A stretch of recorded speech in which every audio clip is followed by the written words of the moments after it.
Welcome to my channel মৌহার রান্নাঘরে জানাই আপনাদের সবাইকে স্বাগত।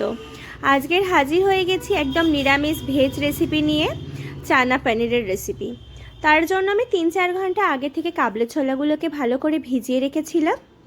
আর একটা প্যানেতে একটু চায়ের লিকারগুলোকে ভালো করে চায়ের লিকারটা করে নিয়েছি, যেটা ভালো কালার আসবে। কাবলে ছোলাটাকে চাটা প্রেশারে দিয়ে চায়ের লিকারটা দিলাম, আর তাতে সামান্য পরিমাণে নুন আর খাবার সোডা, একদম অল্প, যাতে খুব ভালো সেদ্ধ হবে আর খুব ভালো সফটও হবে। 4টে হুইসেল দিয়ে দেবেন। তারপর অন্য একটা প্যানে সামান্য পরিমাণে তেল, কাজু বাদাম, কিশমিশ, ক্যাপসিকাম, টমেটো, কাঁচা লঙ্কা আর সামান্য পরিমাণে পোস্ত, আর এতে আদা দেবেন। আমার আদাটা বাটা ছিল বলে আমি দিইনি। আর জল দিয়ে ভালোক্ষণ সেদ্ধ করে রাখবেন। এদিকে আমার কাবলে ছোলাটাও প্রায় রেডি। দেখুন ভালো সেদ্ধ হয়ে গেছে, কালো কালো কালার এসে গেছে। আর ওইটাকে যেটা আমরা মশলাটা করেছি, সেই মশলাটা ঠান্ডা করে একটা মিক্সার গ্রাইন্ডারে সেই পেস্টটা ভালো করে দিয়ে একটা স্মুথ পেস্ট বানিয়ে নিতে হবে। একটা স্মুথ পেস্ট হয়ে যাবে। এটা আপনারা যখন তখনও করে রেখে দিতে পারেন। আর কাবলে ছোলাটা সেদ্ধ করে রাখলেই আমাদের তৈরি হয়ে যাবে একদম চটজলদি। পেস্টটা রেডি।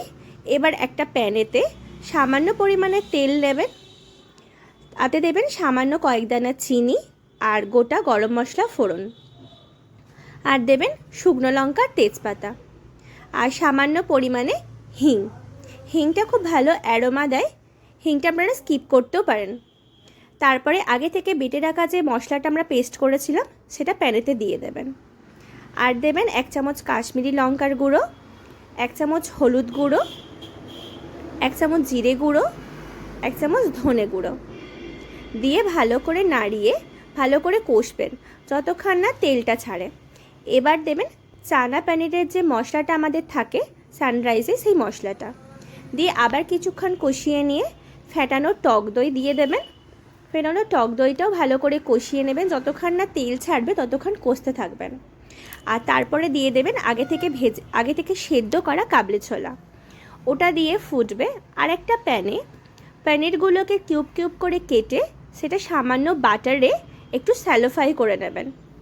সামান্য পরিমাণে লাল লাল হয়ে গেলে ওই পনিরটাকে ভেজে নেওয়ার পরে ওই পনিরটাকে আমরা কাবলে ছোলার ওপরে দিয়ে দেব।